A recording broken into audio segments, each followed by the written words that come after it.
জঘন্য থেকে জঘন্য বার্গার আমি এই জার্মানিতে খাইছি। তবে এই স্বাদের ভাগ কিন্তু হইতো না এত সহজে। Hi guys, this is Tania. Welcome to my channel Bangal Ma's kitchen in Germany. আশা করি তোমরা সবাই ভালো আছো। আমিও আজকে ভালো আছি। আজকের রেসিপিতে তোমরা দেখতে পারবে একটা ওয়েস্টার্ন স্টাইলের চিকেন বার্গারের প্ল্যাটার। তার মধ্যে থাকবো ফ্রেঞ্চ ফ্রাইজ। আর হ্যাঁ, চিকেনের প্যাটিটা কিন্তু খুবই ফ্লেভারফুল হইব, তো ইন্ডিয়ান টেস্ট বার্থডে লিগে একদম পারফেক্ট। ঘরের মধ্যে চিকেন ব্রেস্ট পিস অলরেডি আসলো, তার স্পাইসেস বা বার্গারের যে সস বানানোর ইনগ্রিডিয়েন্ট সবই আসলো, কিন্তু কিছু কিছু জিনিস আসলো না।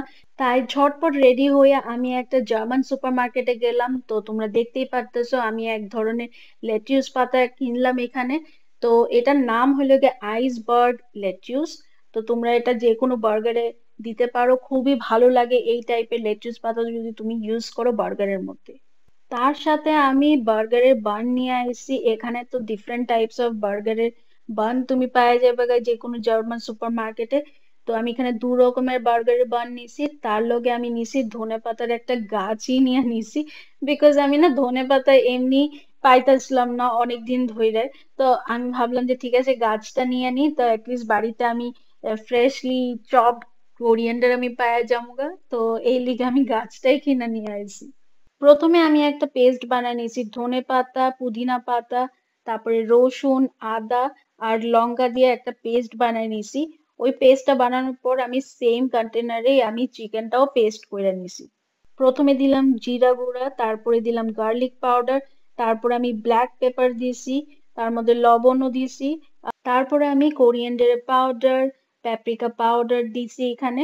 তো তোমরা যদি খেয়াল করে দেখো এখানে আমি ড্রাইড চপড অনিয়ন দিছি, প্লাস আমি এখানে কিন্তু ফ্রেশলি চপড অনিয়নও এখানে দিছি। তবে ড্রাইড অনিয়ন যেটা আমি দিছি এখানে, সেটা কিন্তু অপশনাল। তোমরা যদি তোমরা সুপার মার্কেটে যদি ড্রাইড অনিয়ন পাউডার পাও সেটাও তুমি দিতে পারো, বা এটা তোমরা স্কিপও করতে পারো যেহেতু তুমি ফ্রেশলি অনিয়ন চপ করে দিতেছো। তারপরে ভালো করে ম্যারিনেট করে নিয়েছি তোমার ওই কোরিয়েন্ডার পুদিনা পাতা সবকিছুর পেস্ট দিয়ে সেটা আমি ভালো করে ম্যারিনেট করে আমি মোটামুটি 1 ঘন্টার মতো এটা ঢাইকা রেখে দিয়েছিলাম। তারপর আমি হাতের মধ্যে সাদা তেল দিয়ে ভালো করে মাখায় নিছি। তো তোমরা এখানে দেখতেই পারতেছো যে আমি সুন্দর মতো চিকেনের প্যাটির একটা ডিজায়ার্ড শেপ দেওয়ার চেষ্টা করতেছি। তো চিকেন প্যাটিটা যতটা পাতলা করতে পারো, তাহলে কি হয় যে টেস্টটাও খুব ভালো আসে আর ফ্রাইটাও খুব ইভেনলি হয়। তো তোমরা এখানে দেখতেই পারতেছো যে আমি হাত দিয়ে সুন্দর কইরা একটা ভালোভাবে চিকেনের পেস্টারে প্রেস কইরা সেটা একটা ডিজাইড শেপ দিয়ে দিছি। একদম চিকেন প্যাটি যেরকম হয় বার্গারে সেরকম ভাবেই দিছি। আর তুমি হাত দিয়ে করতে পারবে ইজিলি, ভালোভাবে স্প্রেড হয়ে যাবে। তারপর আমি একটা প্যানের মধ্যে সাদা তেল সামান্য দিয়ে দিছি, দেওয়ার পরে তুমি দেখতেই পারতেছো যে চিকেন প্যাটিটি আমি যেটা বানাইছি হালকা আমি ফ্রাই করে নেব। চিকেন প্যাটিটি ভালো কইরা দু সাইডে একদম ভালো কইরা ফ্রাই করে নেব। তো তোমরা এখানে দেখতেই পারতেছো যে আমি যখন ফ্রাই করতেছি, তো এটা একটু গ্রিলের এফেক্ট দিতেছে, একদম গ্রিল একটা ফ্লেভারও দিব। তো এইভাবে তোমরা ফ্রাই করে নিতে পারো। তো চিকেনের প্যাটিটি কিন্তু সুন্দর করে দুই সাইডই ভাইজা নিতে হইব যাতে এরকম একটা গ্রিল এফেক্ট আয়। তো তোমরা ভালো করে দেখতে পারতেছো, তোমরা যদি চোখের সামনে না দেখতে তুমি বুঝতেই পারতে না এটা কি আমি কোনো একটা গ্রিলে করছি নাকি প্যানে করছি। তো পুরো একদম গ্রিলের মতো স্মোকি একটা ফ্লেভার ডেফিনেটলি এটাতে আইব। তো আস্তে আস্তে আমি সবগুলো চিকেন প্যাটি কিন্তু প্যানের মধ্যে ফ্রাই করে নিছি। তো দেখতে তো দারুণই লাগতেছে, আর আমার দেখা মনে হয়েছে একদমই ড্রাই হয়েছে না, খুবই জুসি ভিতরটা রয়েছে। জেনারেলি সবাই কয় যে ব্রডে বা ফরেনে তারা নাকি বার্গার নাকি খুব ভালো খাইতে হয়। আমি জার্মানিতে আওয়ার পরে সত্যি কথা আমি একটা বার্গারও আমার ভালো লাগছে না। আমার কিন্তু কেএফসির বার্গারও খুব ভালো লাগতো ইন্ডিয়াতে। তারপরে তোমার বার্গার কিং এর বার্গারও খুব ভালো লাগতো, ম্যাকডিরও বার্গার আমার ইন্ডিয়াতে ভালো লাগতো। কিন্তু এখানে না জার্মানিতে আমি দেখলাম যে এখানকার বার্গার না এখানকার মানুষের মতোই বানানো হয়। তারা পছন্দ করে যে ওই চিকেনের স্টেক বা বিফ স্টেক ওসব দিয়ে বানায়, মানে হার্ডলি কোনো ফ্লেভার থাকে ওটার মধ্যে। তো আমার ঠিক ভালো লাগে না। একবার তো এরকমও হয়েছিল যে চিকেন বার্গারের মধ্যে চিকেনের যে স্টেকটা আসলো এজ এ প্যাটি, ওটা মাঝখান দিয়ে পুরো কাঁচা আসলো। মানে তো স্টেকটা এত মোটা আসলো, এর মধ্যে চিকেনের মাঝখানটা পুরো কাঁচা। তো তারপর থেকে আমি ডিসাইড করলাম যে যা খামু বাড়িতে রান্না বান্নাই কইরা খামু, বাইরের এমনি তো তারা কোনো টেস্ট নাই, কিছু নাই।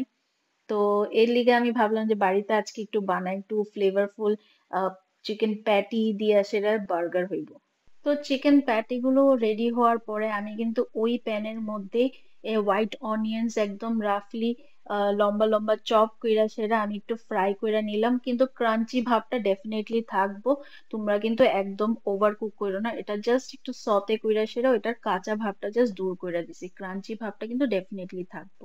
তো নেক্সটে আমি বার্গারের সস বানাই নিছি। তো তোমরা দেখতে পারতেছো যে কোনো টমেটো কেচাপ নিতে পারো, আমি এখানে হাইন্সের ইউজ করছি। যে কোনো মেও ইউজ করতে পারো, তার সঙ্গে আমি যেটা ইউজ করছি ওর লাগে হানি মাস্টার্ড সস। তো এটা তো ডেফিনেটলি যাইবো একটা বার্গার সসের মধ্যে। তো ওটা যখন মিক্স করে নিবা একটু, তারপরে ফ্রিজে রাখা দিবা 5 or 10 মিনিটস, এটা টেস্টটা আরো এনহ্যান্স হয়ে যাবে। তো তারপর তোমরা দেখতেই পারতেছো যে আমি চিকেনের প্যাটিটা উপরে একটা চিজ স্লাইস দিয়ে সেটা পুরো প্যানটা আমি ঢাইকা দিছি যাতে চিজটা যাতে মেল্ট হয়ে যায়। তো তোমরা তো ভিডিওর প্রথমে দেখছোই যে আমি বার্গারের বান আমি কিনে আনছিলাম। তো এই বানটারে আমি ভালো করে ওই সেম প্যানের মধ্যে একটু শেকা নিছি, নেওয়ার পরে ওই যে বার্গারের যে সসটা বানাইছি এটা ভালো করে ইভেনলি স্প্রেড করে দিছি বোথ সাইড। তো ফাইনালি তোমরা দেখতে পারতেছো যে বানের উপরে আমি আগে চিকেনের প্যাটিটা দিছি উইথ চিজ স্লাইস, তার সাথে সতে করা অনিয়ন স্লাইসেস দিছি। তারপরে আমি এখানে কুচি করা লেটুস পাতাগুলো দিয়ে দিছি, তারপরে আরেকটু অনিয়নের কুচি দেওয়া হয়েছে। তো জেনারেলি ওয়েস্টার্ন চিকেন বার্গারের মধ্যে একটা পিকল দেওয়া হয়, তো আমি এখানে একটা শসার একটা পিকল দেওয়া হয়েছে। এটা একটু খাট্টা মিঠা টাইপের খাইতে হয়।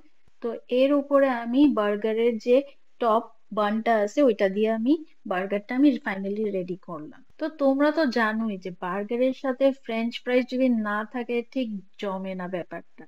তো আমি একটা ফ্রেঞ্চ ফ্রাইজের প্যাকেট কিনে আনছি, তো ওইখান থেকেই আমি কিছু ফ্রেঞ্চ ফ্রাইজ ভাজা করলাম তেলের মধ্যে একদম মুচমুচ কইরা। তো আমি যখন ফ্রেঞ্চ ফ্রাইজটা হয়ে গেছে একটা ন্যাপকিনের উপরে আমি ভালো করে নিয়ে নিছি, যাতে এক্সট্রা অয়েলটা যাতে সোক করে নেয়।